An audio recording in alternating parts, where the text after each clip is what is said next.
Terima kasih sudah mengklik video ini. Di video kali ini, kita akan bahas tentang cara membuka folder data di Android 16 tanpa root. Silahkan simak videonya sampai selesai, supaya data kalian tetap aman ya guys. Bantu channel ini berkembang dengan cara like, komen, dan subscribe. Terima kasih. Sebelum kita lanjut, di sini saya akan menunjukkan versi Android yang saya gunakan. Kita masuk di pengaturan, lalu ke bagian tentang ponsel, kemudian kita ke bagian informasi perangkat lunak, dan bisa dilihat bahwa versi Android yang saya gunakan adalah versi Android 16. Kita lanjut ke tutorial, cara membuka folder data di Android 16. Di sini, saya menggunakan aplikasi ZArchiver. Kalian bisa menggunakan pengelola file yang lainnya. Di sini, saya akan coba buka folder datanya terlebih dahulu.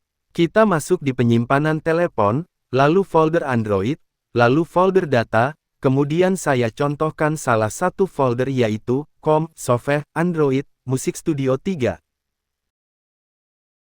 Dan bisa dilihat, di bagian ini tidak bisa dibuka atau akses ditolak.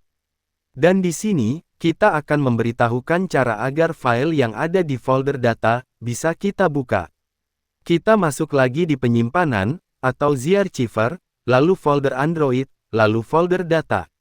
Untuk selanjutnya, kita ubah nama folder data, menjadi data 1. Kalian bisa mengubah namanya sesuai selera kalian juga. Setelah berhasil mengubah nama folder, kemudian, kita tambahkan folder baru, dengan nama data. Setelah kita buat folder data, maka kita kembali membuka folder data 1 yang sudah kita ubah namanya tadi.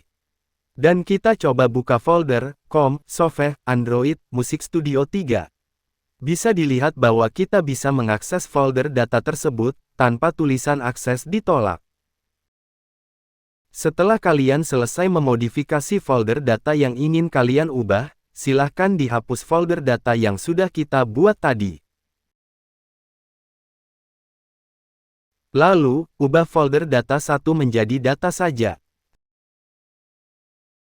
Setelah itu, semua file yang ada di folder data, akan kembali ke semula, dan kita tidak dapat mengakses kembali folder data dari aplikasi. Jadi, jika kalian ingin modifikasi folder data di Android, maka tinggal menambah folder dan mengubah nama folder data menjadi data 1. Begitulah cara untuk membuka folder data di Android 16. Selamat mencoba, dan semoga berhasil. Jika ada pertanyaan, silahkan tulis di kolom komentar ya. Terima kasih sudah menonton sampai selesai, dan sampai jumpa di video berikutnya.